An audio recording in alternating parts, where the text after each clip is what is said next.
Break के बाद एक बार फिर से स्वागत है। अगर देखा जाए तो राजनीति का केंद्र बिंदु अन्नदाता हर बार नजर आता है, बार बार नजर आता है। मध्य प्रदेश में उपचुनावों में जहां अन्नदाता को लुभाने की कोशिश हो रही है, वहीं मोदी सरकार द्वारा लाए गए कृषि अध्यादेश के विरोध में कांग्रेस देश भर में आंदोलन करने जा रही है। बता दें कि एआईसीसी के व्यवस्था के मुताबिक सीएम भूपेश बघेल नागपुर में जाकर गरजे बरसे। छत्तीसगढ़ में भी आज से आंदोलन की शुरुआत हो गई। बुधवार को प्रदेश प्रभारी पीएल पुनिया, सीएम भूपेश और पीसीसी चीफ मोहन मरकाम की मौजूदगी में वर्चुअल बैठक में 1.5 महीने तक चलने वाले आंदोलन की रूपरेखा बनाई गई है। बता दें कि प्रेस कॉन्फ्रेंस के जरिए आंदोलन की शुरुआत का प्लान बनाया गया और इसके बाद 26 सितंबर को सभी कांग्रेस नेता सोशल मीडिया में स्पीक फॉर फार्मर के माध्यम से मोदी सरकार का विरोध करेंगे। वहीं 29 सितंबर को राजीव भवन से राजभवन तक पैदल मार्च कर राष्ट्रपति के नाम ज्ञापन सौंपेंगे।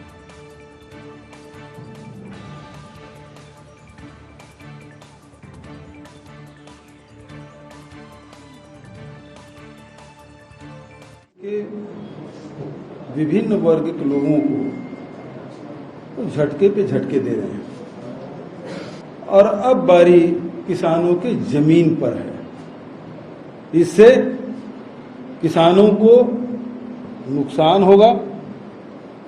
मंडी आप समाप्त कर देंगे। अलग अलग राज्यों में मंडी के अलग अलग कानून बने हुए हैं जो केंद्र सरकार निर्देश करती है और राज्य सरकार उसे अनुपालन करते हुए अपने नियम में संशोधन करती है। जबकि कृषि है वो राज्य का विषय है। इसके बावजूद भी केंद्र सरकार ने राज्यों से कोई परामर्श नहीं किया, न ही किसान संगठनों से परामर्श किया और सीधा सीधा ये कानून बना दिया। किया गया है, सीधे सीधे कानून ला दिया गया और इस कानून को लाने के बाद न सिर्फ विपक्ष बल्कि किसान भी इसके विरोध में हैं। अलग अलग जगह पर हंगामे की तस्वीरें सामने आ रही हैं। छत्तीसगढ़ में क्या कुछ हालात है, सीधे रुख करेंगे हमारे सहयोगी कुलेश्वर का। कुलेश्वर, जिस तरीके से अब ज्ञापन सौंपने के साथ साथ घर घर जाकर किसानों के इस अध्यादेश के विरोध में हस्ताक्षर अभियान चलाने की बात की जा रही है, क्या लगता है कांग्रेस इस कृषि बिल पर कितनी मुखर है? देखिए, कृषि बिल को लेकर शुरू से ही कांग्रेस पार्टी की तरफ से कई बयान हमको देखने को मिला, चाहे वो कृषि मंत्री रविंद्र चौबे का बयान हो, चाहे मुख्यमंत्री भूपेश बघेल का बयान हो। साफ तौर पर उनको यही कहना है कि इस बिल से किसानों को कुल मिलाकर नुकसान होने वाला है और जो उद्योगपति है, व्यापारी, उनको इसमें फायदा होने वाला है। और साफ तौर पे जिस तरह से मुख्यमंत्री का बयान आया, मुख्यमंत्री ने कहा कि किसी भी राज्यों से इस विषय में चर्चा नहीं की और इस बिल को ला दिया गया। कहीं ना कहीं इसको लेकर अब एक पूरी रणनीति जो है कांग्रेस पार्टी ने छत्तीसगढ़ में बना के रखा है और केंद्र के खिलाफ एक बड़ा आंदोलन करने की तैयारी कांग्रेस पार्टी ने कर ली है। बता दें कि कई कार्यक्रम भी उन्होंने तय किया गया है। जिस तरह से आज जो है प्रदेश में प्रेस वार्ता लिया गया जिसमें पीएल पुनिया, मोहन मरकाम, कृषि मंत्री रविंद्र चौबे शामिल थे, पत्रकारों से चर्चा की गई। साथ ही अब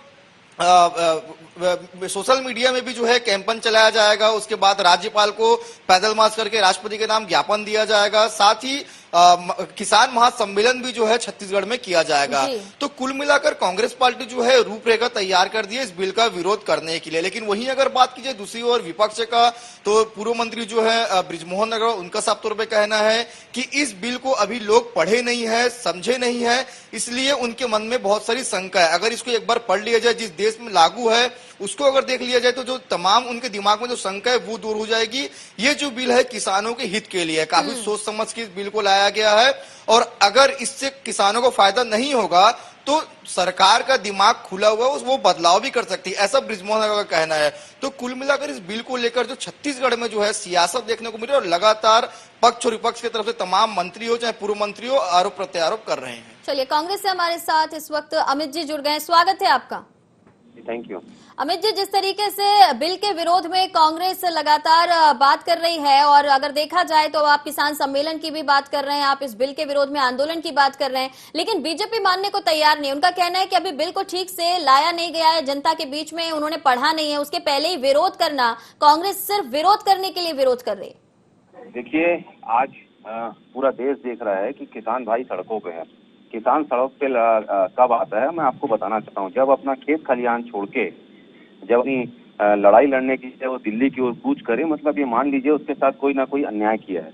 और एक चीज मैं और कहना चाहता हूँ कि ऐसी क्या आवश्यकता आ गई कि कोरोना को एक वैश्विक महामारी के समय में आप बिल लाते हैं जिसमें राज्यसभा और लोकसभा में चर्चा नहीं होती, मतदान नहीं कराया जाता और पूरे देश के किसान जिसका विरोध कर रहे हैं और खुद इनकी जो सहयोगी पार्टी थी 1 साल से वो तक इनका साथ छोड़ रही हैं इस मुद्दे पे, और उस दिन को काला दिन के रूप में स्मरण किया जाएगा ऐसा कह रहे हैं, और कह रहे हैं कि बिल जो है बहुत ही दुर्भाग्यजनक है। उसके बाद भी अपने अहंकार की पूर्ति के लिए भाजपा के लोग लगे हुए हैं। और मैं एक और चीज कहना चाहता हूं कि आज ज्यादा जरूरी है कि पॉलिटिकल चश्मे से नहीं देख के आज अगर हम देश के हित में और देश के चश्मे से देखना ज्यादा जरूरी होगा। किसान भाइयों के साथ खड़े होना जरूरी होगा और जिस प्रकार से इसमें जो आवश्यक वस्तु अधिनियम 1955 के तहत जो स्टॉक लिमिट को खत्म करने का निर्णय लिया गया है, निश्चित तौर पे वो किसान विरोधी है, बल्कि आम उपभोक्ता के शोषण के लिए और जमाखोरों को संरक्षण देने के लिए प्रयास बीजेपी कर रही है। चलिए मैं इन सब सवालों पे जवाब ले लेती हूँ। संजय श्रीवास्तव जी हमारे साथ जुड़ गए हैं। संजय जी, आपने सुना अमित जी को, जो कुछ उन्होंने कहा। उनका कहना है कि किसानों के हाथ से जमीन भी जाएगी, स्टॉक होंगी, अगर चीजें कालाबाजारी बढ़ेगी तो आम जनता पर भी मार पड़ेगी। तो ये जो बिल लेकर आए हैं ये ठीक नहीं है, किसानों के हित से जुड़ा हुआ नहीं दिखाई दे रहा। लगातार समस्या में रहते हैं और सभी सरकारें इस बारे में बात करती है लेकिन कभी कोई काम नहीं करता है। पहली बार मोदी जी ने काम करने का प्रयास किया है तो कांग्रेस को ऐसा लग रहा है कि पूरे मुद्दे उनके हाथ से जा रहे हैं। देखिए, कृषि सुधार के जो 3 विधेयक आए जो कानून का स्वरूप ले चुके हैं, कृषि सुधार से संबंधित जो विधेयक है वो आर्थिक मजबूती देने वाले किसानों को और कृषि क्षेत्र का विकास सुनिश्चित करने वाले हैं। और दूसरा विषय है कि पहला जो विधेयक है वो अन्नदाताओं को बिचौलियों के चंगुल से आजादी देने के साथ साथ उसे अपनी उपज को इच्छानुसार मूल्य पर बेचने की स्वतंत्रता प्रदान करेगा। जबकि दूसरा विधेयक जो है वो देखिए ऐसा होता है कि किसान बड़ा असमंजस में रहता है। अब इस विधेयक से क्या होगा कि बुआई के समय ही बाजार से संपर्क प्रदान करेंगे और किसान का जो उत्पादन वो मूल्य दोनों जो जिससे वो जोखिम रहता है उससे कहीं न कहीं इसको राहत मिलेगी। उद्योग, थोक विक्रेता, बड़े खुदरा विक्रेता, निर्यातक, तमाम लोगों से वो संपर्क करके अपनी फसल को बेहतर दामों में बेच सकता है। ये अभी किसानों के बीच में भ्रम फैलाने की कोशिश कर रहे हैं। संजय जी, अगर कांग्रेस अपनी राजनीति चमकाने के लिए मान भी ले कि भ्रम फैला रही है, मगर किसान संगठन जो है वो क्यों विरोध कर रहे हैं? हरियाणा, पंजाब की अगर हम बात करें, वहां क्यों किसान इसका विरोध कर रहे हैं? क्या लगता है आपको?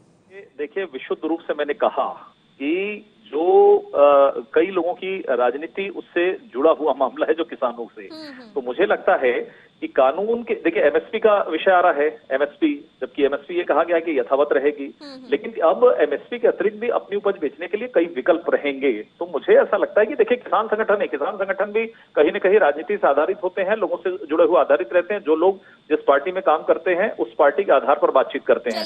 लेकिन अमित जी को भी दे देते हैं। अमित जी, आपने सुना संजय जी ने जिस तरीके से बताया कि बिल में किसानों के लिए क्या कुछ फायदे वाली चीजें हैं, उसे बिना समझे इस तरीके से भ्रम फैलाने की कोशिश की जा रही है।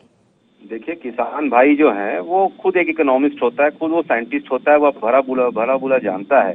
और जिस प्रकार से एक मिनिमम सपोर्ट प्राइस किसान आप चलिए, आपकी अगर मंशा अच्छी है तो आप मिनिमम सपोर्ट प्राइस का प्रावधान रख दीजिए और एक और चीज कर दीजिए कि अगर कोई बिचौलिया उससे कम या दलाल अगर उसके कम पे उनकी खरीदी करेगा तो उसको बिहाइंड द बार भेजा जाएगा।